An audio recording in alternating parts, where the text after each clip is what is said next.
सूर्य समप्रभा निर्विघ्नं कुरु मे देव सर्वकार्येषु सर्वदा। या देवी सर्वभूतेषु दयारूपेण संस्थिता नमस्तस्यै नमस्तस्यै नमस्तस्यै नमो नमः। श्रीकृष्णाय वासुदेवाय हरे परमात्मने प्रणतक्लेशनाशाय गोविन्दाय नमो। राधा मेरी स्वामिनी मैं राधे को दास जन्म जन्म मोहि दीजियो श्री वृंदावन को वास। श्री कृष्ण गोविंद हरे मुरारी हे नाथ नारायण वासुदेवा।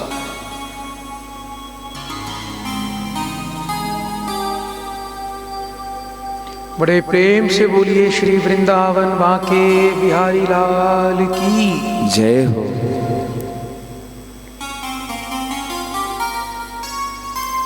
प्रिय भक्तों, जहां के रहने वाले मनुष्य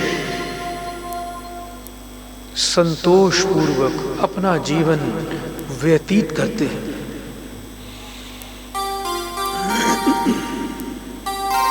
जहां धार्मिक भावनाएं बनी रहती हैं,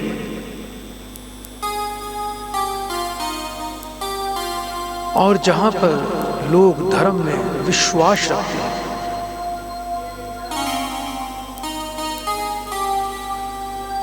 जो भक्ति में निरंतर ही लगे रहते हैं, वह स्थान सबसे उत्तम माना जाता है, सबसे पवित्र माना जाता है। जहां धार्मिक प्रजा रहती है, जहां पर धर्म कथा होती रहती है, उस स्थान पर तो अधार्मिक पुरुष भी बैठकर साधु स्वरूप बन जाता है। शरीर के सभी पाप दोष समाप्त हो जाते हैं। तो प्रिय भक्तों, इस जीवन में कथा का बहुत ही विशेष महत्व है। कथा के श्रवण करने से, कथा करने से मनुष्य पाप इत्यादि कर्मों को त्याग देता है। एक समय की बात है, एक चोर किसी धनवान के घर चोरी करने के लिए पहुंच गया। जब वह चोर उनके घर पहुंचा,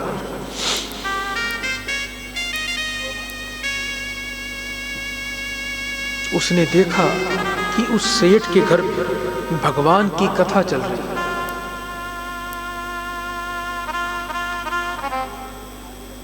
चोर देखता है कि इस सेठ की संपत्ति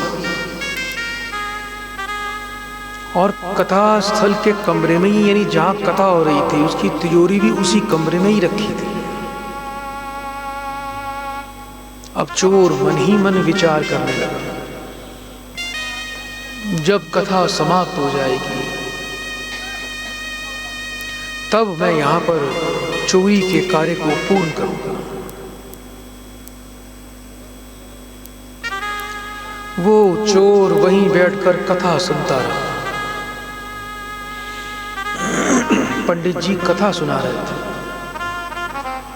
और सभी भक्तों को यह बता रहे थे कि हे भक्तों, यशोदा नंदन भगवान श्री कृष्ण जी अनेक दिव्य आभूषण पहने हुए गौ चरण को जा रहे हैं। उनका मुकुट सोने से बना हुआ, रत्नों से जड़ा हुआ और कुंडल पहने हुए, गले में सुंदर स्वर्ण हार पहने हुए,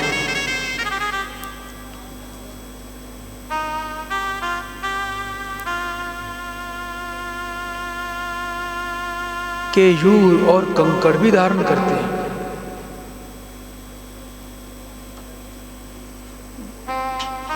जिनके पैरों में नौपुर पहन रखे हैं, सुंदर सुशोभित मणियों की, मोतियों की माला भी धारण कर रखी और बहुत ही कीमती वस्त्र धारण कर रखे। ये सारी कथा वह चोर सुन रहा था और मनी मन बड़ा ही आश्चर्य कर रहा था कि यह बालक जिसके विषय में पंडित जी बता रहे हैं कि ये अकेला ही इतने गहने आभूषण पहनकर जंगल में जाकर गाय चराता है,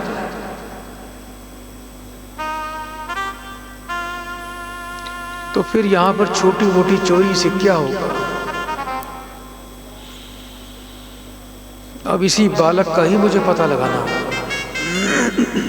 बार बार चोरी करने का अब मन भी नहीं होगा और एक ही बार में इसका सारा स्वर्ण, महंगे रतन, मुकुट धारण करके प्राप्त करके मेरी संतुष्टि हो जाएगी। अब वह चोर वहीं पर बैठे बैठे सेठ के घर तो चोरी करना भूल गया और पंडित जी की तरफ एकाग्र होकर देख रहा था कि कब ये पंडित कथा समाप्त करें और इनसे मैं उस बालक का पूरा पता जानूं। पंडित जी ने कथा को समाप्त किया, भोजन प्रसाद ग्रहण किया। पास के ही एक गांव से वो पंडित जी आते थे। वो अपने गांव की ओर चलती। चोर ने भी अब उनका पीछा किया। जब आधे रास्ते पंडित जी पहुंच गए तो वह चोर उनका रास्ता रोक कर खड़ा हो गया। अब पंडित जी उस चोर को देखकर भयभीत हो गए, लेकिन चोर बोलता है कि हे पंडित जी, आप बिल्कुल भी मत डरिए, मुझे तो बस एक ही बात बता दीजिए। जिस बालक के बारे में आप बात कर रहे थे, जानकारी दे रहे थे, उनके स्वर्ण रत्न आभूषणों के बारे में जानकारी दे रहे थे, इतने महंगे महंगे गहनों के बारे में बता रहे थे, वो बालक मिलेगा कहाँ और गाय कहाँ चराता है? पंडित जी बोलते हैं कि बेटा, मैं उन सब की कीमत तो आपको नहीं बता सकता, वो तो बड़े ही अनमोल और बहुत ही दिव्य रत्न आभूषण है। मुझे तो बस इतना ही ज्ञात है कि जहां वह गायें चराते हैं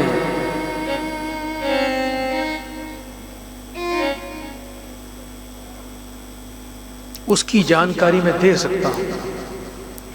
अब पंडित जी उस चोर को बताते हैं कि यहां से सीधे यमुना के किनारे चले जाओ, वृंदावन है और वहां पर एक कदम का पेड़ है।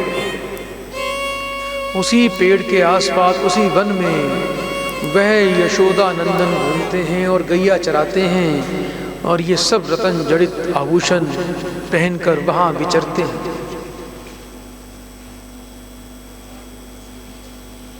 अब उसकी सच्ची लगन उसको वृंदावन की तरफ लेकर चली गई। मन ही मन वह विचार करता चला कि आज तो मैं बहुत ही धनवान बन जाऊंगा। रात भर चलने के बाद उसे एक नदी दिखाई देने लग गई। वो कदम का पेड़ भी दिख गया। अब मन में विचार करने लगा कि पंडित जी ने जो बताया है ये वही स्थान है। वो रात भर वहीं कदम के पेड़ के आसपास बैठा रहा और ये प्रतीक्षा करता रहा कि कब प्रातः होगी और वो बालक यहाँ पर गैया चराने के लिए आएगा और कब मेरी इच्छा पूरी होगी। जब सूर्य उदय हो गया, यशोदा नंदन बंसी बजाते हुए पैरों में घुंघरू बज रहे हैं, कोलाहल होता हुआ उसी मार्ग की तरफ आ रहे थे जहां वो चोर बैठा था। उस चोर ने जब उनको देखा, उनको देखते ही उसके मन से चोरी का विचार धीरे धीरे शून्य होता गया। प्रिय भक्तों, जिसे साक्षात प्रभु के दर्शन हो जाएं, उसकी आत्मा, उसकी वाणी, उसका मन पाप मुक्त होकर निर्मल और पवित्र हो जाता है।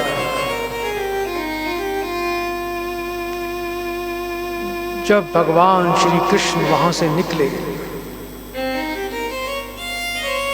एक बार चोर के मन में आए कि मैं इनसे आभूषण छीन लूं, और एक बार मन में विचार आए कि कितने सुंदर सुकुमार बालक हैं, इनके मनमोहक रूप को देखकर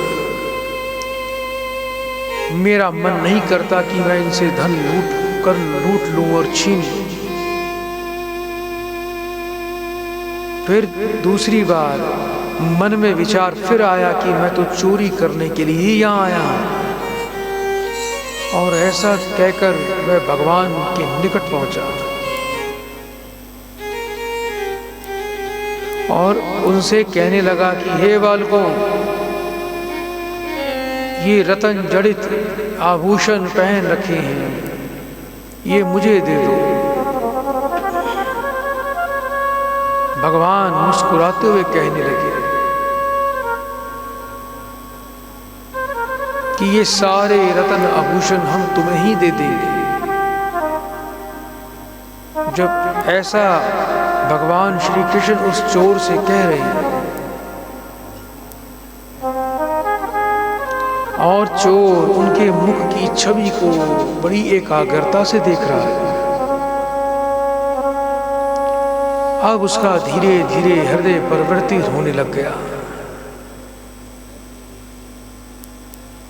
जैसे ही कृष्ण की छाया उस पर पड़ी, उसका मन बिल्कुल पवित्र और निर्मल बन गया और वो भगवान के चरणों में गिरकर क्षमा याचना करने लगा कि मुझे क्षमा कर दो, मैं तो तुम्हें लूटने के लिए आया था। इस कथा का मूल मंत्र यही है कि हमें सच्ची लगन से परमात्मा का ध्यान लगाना चाहिए, सत्संग में जाना चाहिए, सत्संग करना चाहिए, परमात्मा के प्रति प्रीति रखनी चाहिए। इतना महत्व होता है कथा सुनने का और परमात्मा के दर्शन करने का कि बड़े से बड़े चोर का मन भी परिवर्तित हो जाता है और पाप कर्म से मुक्त होकर निर्मल बन जाता है और वो भगवान की भक्ति में लीन हो जाता है। बड़े प्रेम से बोलिए श्री वृंदावन बांके बिहारी लाल की जय।